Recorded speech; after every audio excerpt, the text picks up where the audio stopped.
Steve Velocity here, and it's 4th of July weekend, and this is my fireworks. I didn't have to spend any money, and I love this.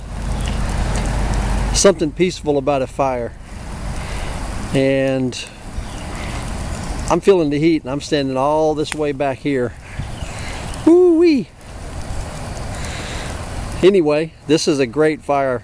When all this wood burns down, I've got about a 2-foot high mound of coals, and it's something really pretty about coals. Haha!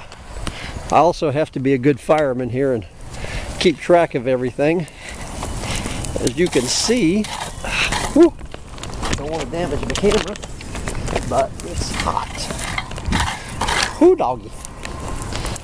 All right, I got a water hose here.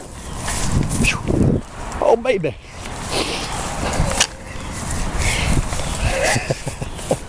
Woo, doggy.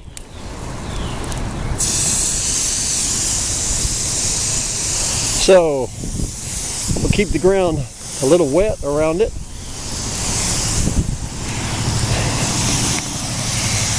That's funny.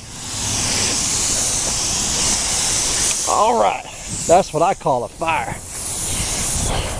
I'm being responsible, of course. And when you're burning like this, it's good just to be actively engaged in watching your fire. So anyway, not a pyro, just having fun. Steve Velocity out.